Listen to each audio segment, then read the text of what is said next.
नमस्कार दोस्तों, आप देख रहे हैं झारखंड प्राइम न्यूज़ की सच्ची आवाज़, जनता की जुबान। अगर आप भी झारखंड की हर बड़ी और ताज़ा खबर सबसे पहले पाना चाहते हैं तो हमारे चैनल को लाइक, कमेंट, शेयर और सब्सक्राइब ज़रूर करें ताकि हर अपडेट सीधे पहुंचे आपके मोबाइल स्क्रीन पर सबसे पहले। तो चलिए शुरू करते हैं। आज 4 नवंबर 2025 की 25 बड़ी और ताज़ा खबरें झारखंड से। झारखंड कैबिनेट ने नई भर्ती नियमावली को मंजूरी दी है, जिसके तहत अब चौथी श्रेणी के पदों पर 10वीं पास उम्मीदवारों की सीधी नियुक्ति होगी। इस फैसले से युवाओं को नौकरी के नए अवसर मिलेंगे। वहीं बाबा साहेब अंबेडकर आवास योजना की राशि बढ़ाकर 2 लाख रुपए कर दी गई है, ताकि गरीब वर्ग के लोगों को पक्का मकान मिल सके। ये फैसला रोजगार और आवास दोनों मोर्चों पर बड़ा बदलाव माना जा रहा है। कांग्रेस पार्टी ने रांची में प्रदेश स्तरीय बैठक कर संगठन को मजबूत करने पर जोर दिया है। प्रदेश अध्यक्ष ने सभी जिलाध्यक्षों को 25 नवंबर तक नई जिला कमेटियां गठित करने का निर्देश दिया है। बैठक में आगामी विधानसभा चुनाव की तैयारी को लेकर भी चर्चा हुई है। कांग्रेस का फोकस अब बूथ स्तर तक संगठन को सक्रिय करने पर है, ताकि जनता से सीधा जुड़ाव बनाया जा सके। झारखंड में मौसम का मिजाज बदलने लगा है और सर्द हवाओं ने दस्तक दे दी है। कई जिलों में रात के तापमान में अचानक गिरावट दर्ज की गई है। मौसम विभाग ने ठंड से बचाव के लिए अलर्ट जारी किया है, खासकर बच्चों और बुजुर्गों के लिए। प्रशासन ने लोगों से गर्म कपड़े पहनने और खानपान पर ध्यान देने की अपील की है। राज्य अपने स्थापना दिवस के 25 साल पूरे करने जा रहा है। इस मौके पर सरकार ने झारखंड @25 थीम के तहत भव्य कार्यक्रमों की योजना बनाई है। 11 से 29 नवंबर तक राज्य भर में आयोजन होंगे और 15 नवंबर को मुख्य समारोह रांची में होगा। इस आयोजन में राज्य की उपलब्धियों, जनजातीय गौरव और विकास यात्रा को दिखाया जाएगा। राज्य कैबिनेट की बैठक में 13 अहम प्रस्तावों को मंजूरी दी गई है। इनमें सिंचाई परियोजनाएं, पेंशन संशोधन, सड़क निर्माण और शिक्षा विभाग के नियमों में सुधार शामिल हैं। दक्षिणी कोयल नदी के किनारे 236 करोड़ रुपए की लागत से सिंचाई परियोजना को मंजूरी मिली है। इसके साथ ही मल्टीपर्पज स्टाफ नियमावली 2025 को भी स्वीकृति दी गई है। स्वास्थ्य क्षेत्र में सुधार के लिए सरकार ने कई नए नियम लागू किए हैं। अब राज्य स्तरीय स्वास्थ्य कर्मियों का पंजीकरण और नवीनीकरण ऑनलाइन होगा। साथ ही डॉक्टरों और नर्सिंग स्टाफ की सेवा शर्तों में बदलाव कर उन्हें अधिक सुविधाएं दी गई हैं।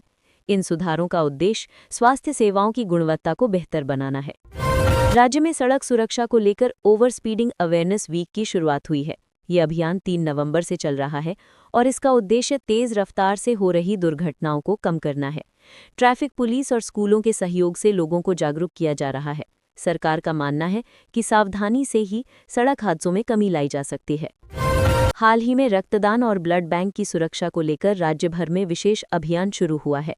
ये पहल उस विवाद के बाद शुरू की गई थी जब गलत रक्त चढ़ाने से मरीज की मौत हो गई थी। सरकार ने सभी अस्पतालों को ब्लड स्टोरेज और टेस्टिंग की सख्त निगरानी करने का आदेश दिया है। साथ ही झारखंड हाईकोर्ट ने अपनी स्थापना के 25 साल पूरे करने पर रक्तदान शिविर आयोजित किया। खेल के क्षेत्र में गर्व की खबर। सरकार ने ओलंपियन सलीमा टेटे और निक्की प्रधान को दिए गए भू आवंटन पर स्टैंप ड्यूटी में छूट दी है। ये फैसला राज्य के खिलाड़ियों को सम्मान और प्रेरणा देने के लिए लिया गया है। दोनों खिलाड़ियों ने भारतीय हॉकी में झारखंड का नाम विश्व स्तर पर रोशन किया है। इससे युवाओं में खेल के प्रति उत्साह बढ़ेगा। राज्य के कई जिलों में बिजली और पानी की समस्या को देखते हुए सरकार ने त्वरित सुधार योजना लागू की है। बिजली विभाग ने फॉल्ट लाइन मरम्मत और पुराने ट्रांसफार्मरों के बदलाव का आदेश दिया है। ग्रामीण क्षेत्रों में जलापूर्ति सुधारने के लिए पाइपलाइन विस्तार परियोजना भी शुरू की जा रही है। रांची विश्वविद्यालय ने नई परीक्षा नीति लागू करने का निर्णय लिया है। अब सेमेस्टर सिस्टम में छात्रों के इंटरनल मार्क्स का प्रतिशत बढ़ाया जाएगा, ताकि सतत मूल्यांकन को बढ़ावा मिल सके। विश्वविद्यालय प्रशासन का कहना है कि इससे छात्र शिक्षक संपर्क मजबूत होगा और नकल प्रवृत्ति पर रोक लगेगी। बोकारो जिले में steel authority of India limited यानी सेल ने ग्रीन एनर्जी मिशन के तहत 100 मेगावाट सोलर प्लांट लगाने की योजना बनाई है। इस प्रोजेक्ट से हजारों लोगों को रोजगार मिलेगा और जिले में बिजली आत्मनिर्भरता बढ़ेगी। धनबाद में प्रदूषण का स्तर खतरनाक सीमा के पार पहुंच गया है।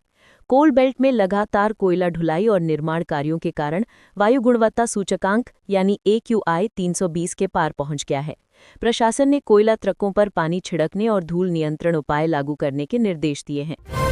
जमशेदपुर में टाटा स्टील ने स्किल डेवलपमेंट कार्यक्रम शुरू किया है, जिसके तहत 500 युवाओं को इंडस्ट्री स्पेसिफिक ट्रेनिंग दी जाएगी। इस कार्यक्रम का उद्देश्य युवाओं को तकनीकी रूप से सक्षम बनाना और रोजगार के अवसर बढ़ाना है। हजारीबाग में वन विभाग ने अवैध लकड़ी कटाई पर कार्रवाई करते हुए 5 ट्रक लकड़ी जब्त की है। साथ ही 8 लोगों को गिरफ्तार किया गया है। विभाग ने कहा है कि जंगलों की सुरक्षा और पर्यावरण संरक्षण सर्वोच्च प्राथमिकता है। देवघर में बाबा बैद्यनाथ मंदिर परिसर के सौंदर्यीकरण का काम तेजी से चल रहा है। मंदिर प्रशासन ने बताया कि श्रद्धालुओं की सुविधा के लिए नई लाइटिंग और डिजिटल डिस्प्ले बोर्ड लगाए जा रहे हैं। इस काम को नवंबर अंत तक पूरा करने का लक्ष्य है। लातेहार में नक्सल विरोधी अभियान के तहत पुलिस ने बड़ी सफलता हासिल की है। सुरक्षा बलों ने जंगल क्षेत्र से भारी मात्रा में विस्फोटक और हथियार बरामद किए हैं। पुलिस का कहना है कि इलाके में नक्सली गतिविधियां तेजी से कम हो रही हैं। पलामू में सिंचाई विभाग ने किसानों के लिए विशेष जल वितरण योजना शुरू की है। अब खेतों तक नहरों के जरिए पानी पहुंचाने की व्यवस्था की जा रही है। इससे रबी की फसल की बुआई में किसानों को बड़ी राहत मिलेगी।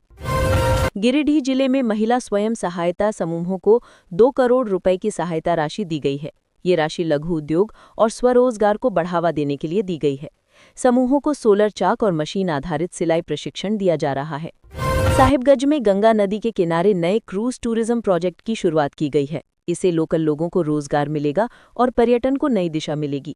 सरकार ने बताया कि आने वाले महीनों में और भी टूरिस्ट हब विकसित किए जाएंगे। लोहरदगा में सड़क निर्माण कार्यों की समीक्षा बैठक हुई, जिसमें अधूरे प्रोजेक्ट को जल्द पूरा करने के निर्देश दिए गए। अधिकारियों को सख्त चेतावनी दी गई कि देरी पर अनुशासनात्मक कार्रवाई होगी। चतरा जिले में शिक्षा विभाग ने हर घर स्कूल अभियान के तहत ड्रॉपआउट बच्चों को दोबारा स्कूल से जोड़ने की योजना शुरू की है। अब शिक्षक घर घर जाकर बच्चों को पढ़ाई के लिए प्रेरित कर रहे हैं। पाकुड़ जिले में बिजली चोरी रोकने के लिए बिजली विभाग ने विशेष अभियान चलाया है। अब स्मार्ट मीटर लगाना अनिवार्य किया गया है ताकि अनधिकृत कनेक्शन पकड़े जा सकें। रांची नगर निगम ने स्वच्छता अभियान के तहत नई डस्टबिन, वेस्ट सेग्रीगेशन मशीन और नाइट क्लीनिंग वैन लॉन्च की है। निगम का लक्ष्य शहर को दिसंबर तक क्लीन कैपिटल बनाना है। राज्य सरकार ने 25वें स्थापना दिवस के मौके पर झारखंड गौरव सम्मान देने की घोषणा की है। ये सम्मान उन लोगों को मिलेगा जिन्होंने शिक्षा, स्वास्थ्य, खेल और समाज सेवा के क्षेत्र में राज्य का नाम ऊंचा किया है। तो दोस्तों, ये थी आज की 25 बड़ी खबरें झारखंड से। अगर आपको वीडियो पसंद आई हो तो लाइक करें, अपने दोस्तों के साथ शेयर करें और चैनल को सब्सक्राइब करें ताकि आपको मिलती रहे हर बड़ी खबर सबसे पहले, सबसे सच्ची, सिर्फ झारखंड प्राइम न्यूज़ पर।